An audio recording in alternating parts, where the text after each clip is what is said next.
Nous allons, sans plus d'attente, démarrer cette séance. Oui, excuse-moi, il faut que tu partages ton écran. Ah, pardon, excusez-moi. Tout à fait. C'est bon, merci. C'est bon, excusez-moi. Donc, là, hop, si tout est bon. Donc, comme je disais, effectivement, vous avez entendu Charles, donc, qui est le Product Manager de la solution StormShield Management Center. Bonjour à tous. Et du coup, on va commencer, en fait, on va diviser cette présentation en 3 grandes parties. La première, on va traiter la partie configuration réseau, suivie de la gestion des modifications locales, et nous finirons avec la gestion des politiques de sécurité et évidemment les bénéfices clients que vous allez trouver avec cette solution. Comme vous pouvez voir également, on a, je puis dire, subdivisé la présentation en 3 parties. Donc, d'un côté, les difficultés clients que l'on a repérées et comment on va répondre avec la solution StormShield Management Center 3.0, suivie d'une démonstration préenregistrée. Donc, si c'est bon pour vous, nous allons effectivement démarrer avec le pitch de cette nouvelle solution. Et en fait, ce qu'il faut retenir, les informations principales, je dirais, c'est que StormShield Management Center 3.0 va vous faciliter la gestion de la configuration réseau des pare-feux StormShield, donc StormShield Network Security, ainsi que améliorer la maîtrise qui est liée aux impacts des modifications qui sont réalisées sur le pare-feu. Également, avec cette version, nous avons cherché à trouver une meilleure organisation concernant les règles qui sont communes à plusieurs sites. J'ai failli oublier, évidemment, si vous avez des questions tout au long de la présentation, vous pouvez nous les poser sur le chat et on y reviendra à la fin de cette présentation avec Charles. Donc, si on démarre avec la première partie, la configuration réseau, aujourd'hui, en fait, sans utiliser StormShield Management Center, concernant la gestion du réseau, ça peut devenir un peu problématique. Pourquoi? En fait, parce qu'il y a 3 raisons qui vont être face à cette problématique de ne pas utiliser une solution de décentralisation. La première, ça va être la perte de temps, car on va devoir se connecter à chaque pare-feu de manière unilatérale, c'est-à-dire un pare-feu par pare-feu pour pouvoir les configurer. Également, si les pare-feux ne sont pas connectés, évidemment, on ne pourra pas réaliser aucune configuration là-dessus. Et enfin, il y a toujours un risque d'erreur lié à l'humain, tout simplement, car on va travailler avec des règles et le fait de le faire d'une manière, si vous voulez, compliquée, ça va alourdir la charge de travail pour les administrateurs. Également, nous allons avoir des risques liés à cette configuration réseau, car de plus en plus, les infrastructures deviennent plus grandes, plus complexes, avec de nombreuses zones et de nombreuses règles à devoir déployer.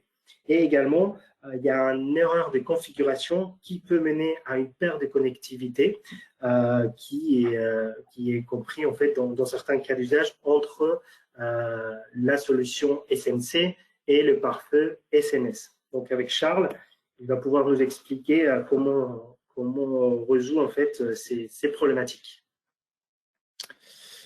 Merci Manuel. Effectivement, donc avec SMC 3.0, nous introduisons un nouveau pan fonctionnel dans la gestion des pare-feux SNS avec l'intégration de la gestion des interfaces réseau.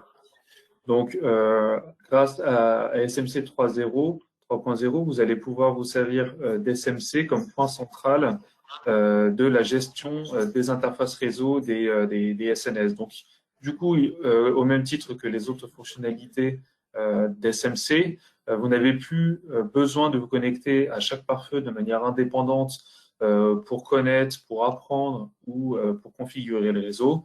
SMC, en tant que point central, va vous permettre de consulter l'ensemble de ces éléments. Ah, pardon, je suis allé un petit peu vite. Voilà, donc au-delà de l'intégration du réseau dans les paramètres de configuration des pare-feux, nous sommes allés un peu plus loin dans cette intégration en apportant la dimension réseau dans les différentes fonctionnalités. Ici, par exemple, on voit que le réseau SNS a été intégré dans les règles. Vous aviez déjà la possibilité de préciser une interface en source ou en destination. Cette fois-ci, SMC va pouvoir résoudre les objets liés à ces interfaces et vous communiquer l'adresse IP typiquement qui est utilisée par ces interfaces. Un autre exemple, ça concerne l'intégration du réseau dans le contrôle de cohérence. Le contrôle de cohérence qui est apparu il y a quelques versions dans SMC, qui va vous permettre d'avoir la garantie de travailler sur des configurations cohérentes d'un point de vue utilisation des règles ou utilisation du réseau.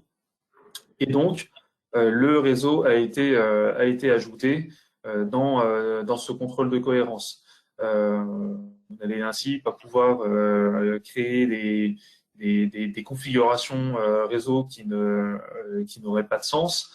Vous n'allez pas non plus pouvoir utiliser une interface qui n'existait pas dans une règle de filtrage. Et tous ces éléments seront remontés au travers d'alertes qui seront remontées directement par SMC. Donc, quelques détails sur cette partie gestion du réseau. Nous avons couvert avec cette version 3.0 les interfaces réseau les plus utilisées. Donc, quand je dis ça, je parle des interfaces Ethernet, des interfaces VLAN, des bridges et des agrégats, le tout en IPv4. À noter que vous verrez qu'il existe deux modes d'utilisation du management réseau, un mode en lecture seule et un mode en écriture.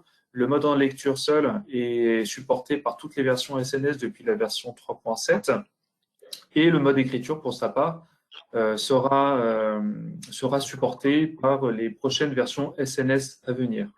Aujourd'hui, voilà, a priori, la première version cible qui devrait supporter cette fonctionnalité en mode écriture, c'est la version 4.2.4 qui devrait sortir dans les semaines à venir.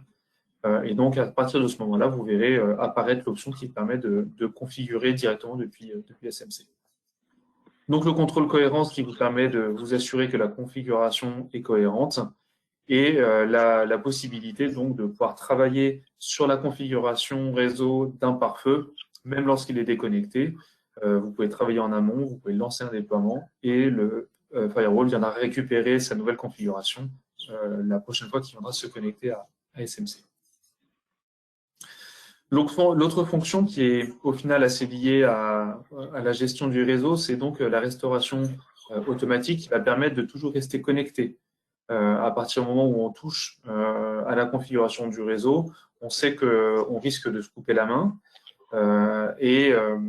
Parfois, ça peut arriver pour de bonnes raisons, et auquel cas, on va désactiver cette option de restauration automatique. Mais lorsque c'était non attendu, on peut se retrouver dans des situations assez embarrassantes lorsque la connexion entre SNS et SMC est coupée. Et donc, dans ces cas-là, il y a une restauration automatique de la configuration du SNS qui va revenir sur la version précédente au déploiement et donc qui va lui permettre de se reconnecter à SMC. Voilà, quelques détails supplémentaires par rapport à cette restauration automatique. Voilà, donc une option existe côté SNS pour désactiver cette fonction si la perte de connectivité était intentionnelle. Le délai de restauration peut être personnalisé par l'administrateur du côté du firewall. Et cette restauration automatique sera disponible à partir de la version 4.2.3. Donc, si c'est bon pour toi, Charles, ce que je propose maintenant, c'est de lancer la démo concernant le réseau pour que nos invités puissent correctement la voir. Donc, je lance la démonstration. En allant sur l'écran de configuration d'un pare-feu, il y a désormais un onglet affichant sa configuration réseau. Par défaut, il est en mode lecture seule, et donc SMC récupère automatiquement et affiche les informations concernant les interfaces existantes sur ce pare-feu. Le premier intérêt, c'est qu'il n'est plus nécessaire de se connecter sur chaque boîtier pour connaître ces informations. Mais l'intégration va plus loin, car elle permet d'utiliser les informations des pare-feux à différents niveaux. Ici, par exemple, dans une règle de filtrage, SMC résout l'objet et transmet son adresse IP. Mais en plus, SMC est désormais capable d'identifier les incohérences de configuration et les remonte au travers du moteur d'analyse de cohérence. Dans cet exemple à nouveau, la règle utilise une interface qui n'existe pas sur le pare-feu. Il y a un avertissement qui est remonté et qui me permet de facilement corriger la règle. Avec SMC 3.0, vous avez également la possibilité de modifier la configuration réseau des pare-feux depuis SMC. Donc, en activant l'option concernée, l'onglet n'est désormais plus en lecture seule et je peux apporter des modifications, comme ici en désactivant une interface. Les modifications sont ensuite poussées sur le pare-feu lorsqu'on déploie la configuration. Donc ça me permet de travailler sur la configuration et de l'appliquer ultérieurement par exemple, mais ça me permet aussi de travailler sur la configuration réseau même si le pare-feu n'est pas connecté à SMC. Dans la configuration que je viens de déployer, j'ai volontairement désactivé l'interface qui permet au pare-feu de contacter SMC. Or c'est très gênant car je vais devoir intervenir sur le pare-feu directement, voire même me déplacer sur site. Heureusement, ce ne sera pas nécessaire. Le pare-feu a détecté la perte de communication et a rétabli la configuration antérieure au déploiement. Donc la production est rétablie rapidement et je n'ai pas besoin de faire intervenir quelqu'un pour réparer mon erreur. SMC 3.0 me permet donc de configurer les interfaces réseau des pare-feux depuis SMC avec un mécanisme de sécurité pour garantir le maintien de la connexion SNS-SMC en cas d'erreur. Donc, vous avez vu effectivement avec cette démonstration concernant la configuration réseau, ça permet d'éviter de mettre en grille une infrastructure réseau, en partie grâce à la restauration automatique. Donc, nous allons maintenant passer à la deuxième partie de cette présentation, à savoir la gestion des modifications en local. En effet, ces modifications locales peuvent être effectuées soit pour de bonnes, soit pour de mauvaises raisons. Donc, les bonnes raisons, ça va être effectivement la possibilité que pour un administrateur ou une équipe locale dans une entreprise où on a plusieurs entités, devoir appliquer des modifications pour résoudre de problèmes opérationnels. D'accord, ou à refaire effectivement des modifications rapides. Et évidemment, les mauvaises raisons sera en l'occurrence une personne malveillante qui souhaite s'introduire dans notre réseau et pouvoir le désarmer, voire le détruire. Donc Charles, est-ce que tu peux nous dire un peu plus comment on va résoudre ces problématiques ?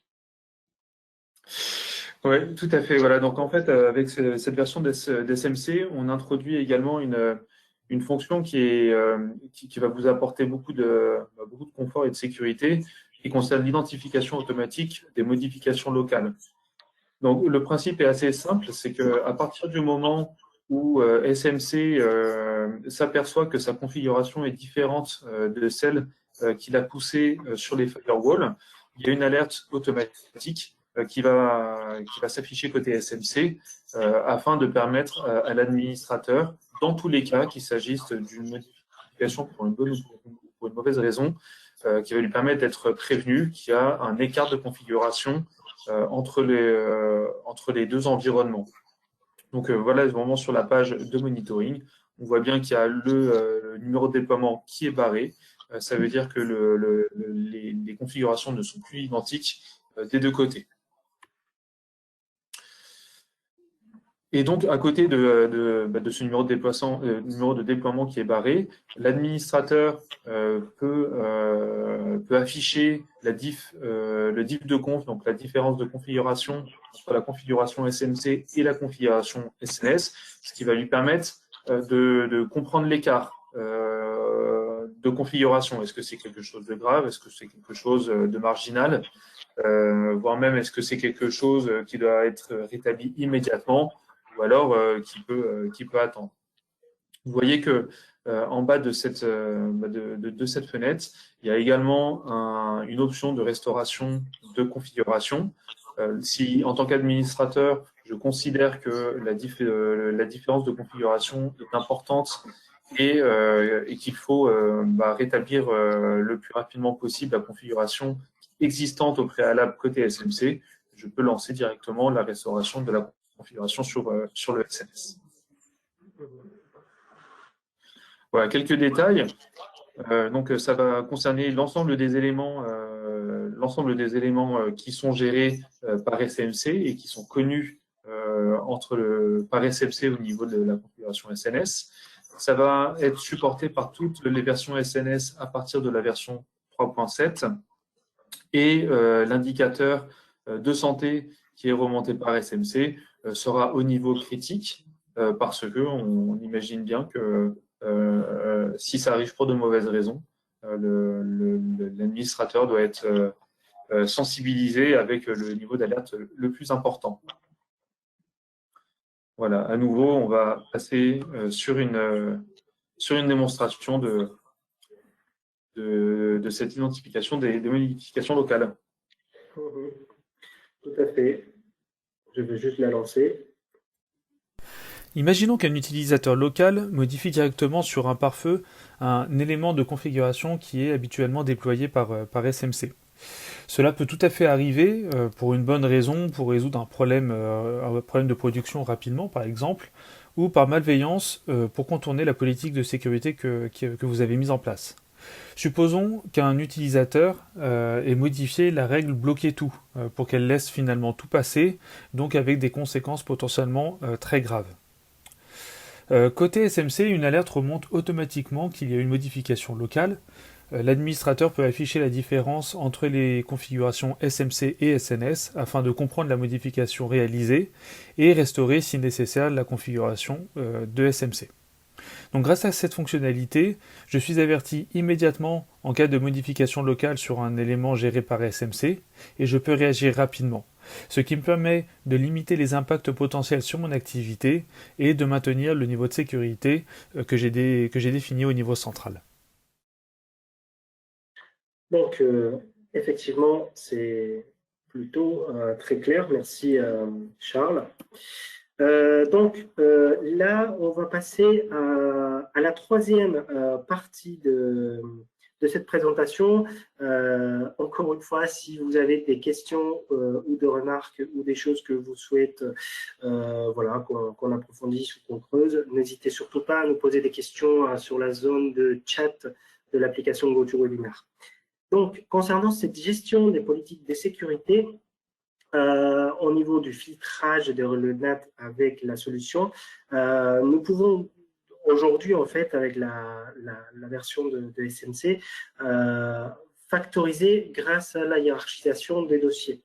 Mais en effet, ce qui se passe jusqu'à aujourd'hui, c'est que si ces pare-feu SNS s'est trouvé dans des dossiers différents, ça posait, c'était plutôt embarrassant. Et également, au niveau d'un service que vous avez mis en place, qui est décrit avec plusieurs règles, qui va s'appliquer à différents pare-feux, les règles doivent être dupliquées, d'accord, systématiquement. Donc, ça peut être effectivement représenter une grosse quantité de temps pour l'administrateur de la solution. Charles, qu'est-ce que tu as à nous proposer là-dessus alors pour résoudre ça? Ouais, donc alors j'ai plus accès au clavier, donc je vais te laisser passer le slide suivant. Attends, sinon je repasse, pas de souci. C'est bon pour toi? Voilà, merci. Voilà, donc on a introduit sur cette version d'SMC les jeux de règles. Donc les jeux de règles, c'est une nouvelle façon qui va permettre de factoriser les règles sur différents firewalls et qui va permettre ainsi d'améliorer l'expérience utilisateur. L'approche qu'on a avec les jeux de règles, c'est vraiment de s'orienter sur une vision service ou application des politiques de sécurité. Imaginons, vous avez un service de téléphonie ou de visio sur IP qui vont être dont les flux vont être décrits au travers de plusieurs règles.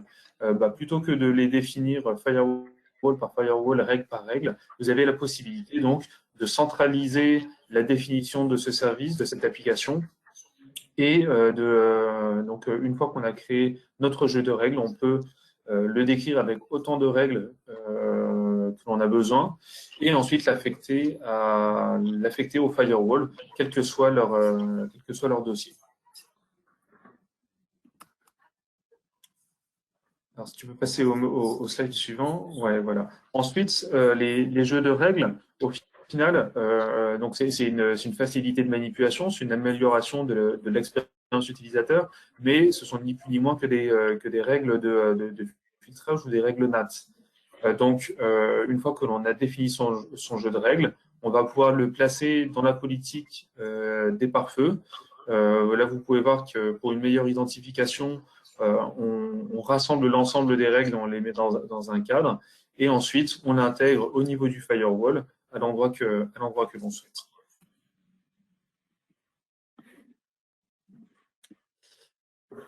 Voilà, quelques détails sur les jeux de règles. Donc il y a plusieurs manières d'implémenter un jeu de règles au niveau du firewall. On va pouvoir l'affecter au pare-feu depuis la page du jeu de règles.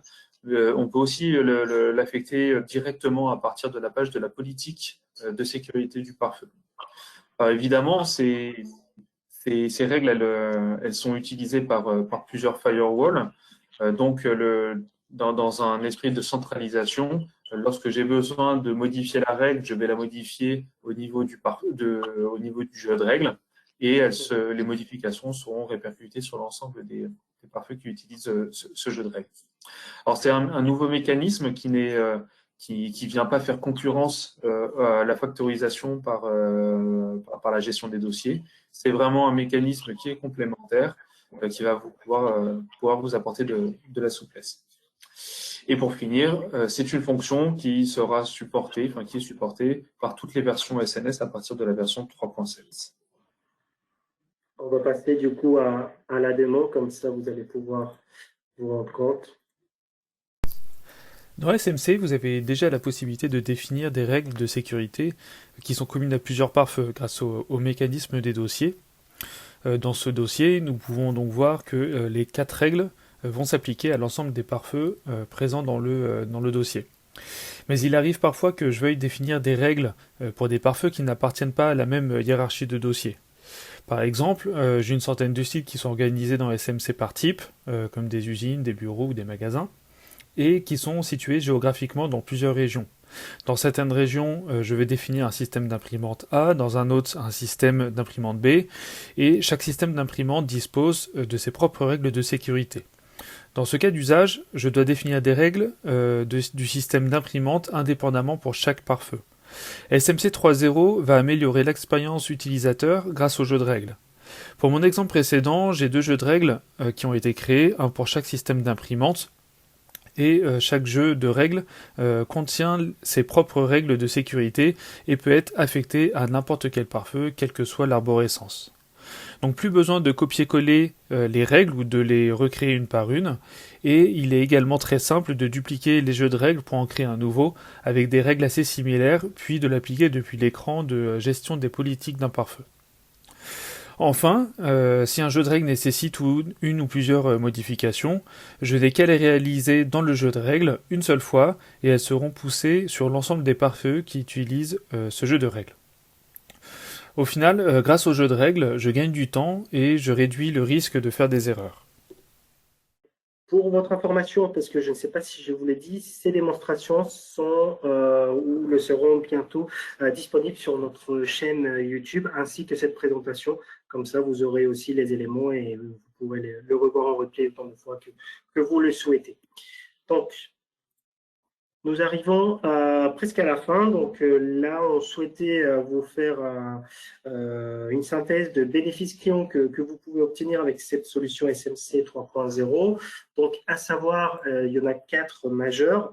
Déjà, dans un premier temps, c'est gagner en efficacité, puisque les administrateurs vont avoir plus de visibilité ainsi que plus de flexibilité pour la gestion du réseau avec SMC. Ensuite, sécuriser davantage la configuration, en partie et en grosse partie d'ailleurs, grâce à la restauration automatique qui va garantir à ces mêmes administrateurs SMC que la connexion entre le firewall et l'application de management, de contrôle des pare-feux, ne soit pas interrompue.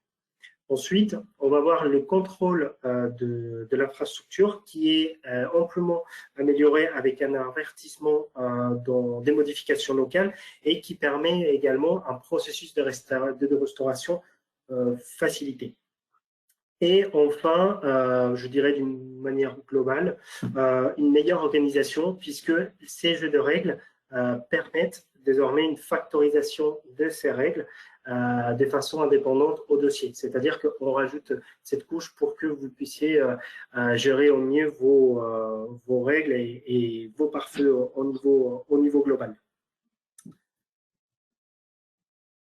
Donc, nous arrivons à la fin de cette présentation. Je vous remercie et ce qu'on va faire maintenant, c'est passer à la séance de questions-réponses. Donc, Charles, si tu es d'accord, je vois qu'on a plusieurs questions.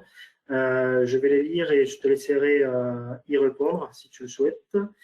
Bien sûr. Donc, déjà, une première question. Par quel moyen est informé l'administrateur lors d'une modification locale hors GUI SMC?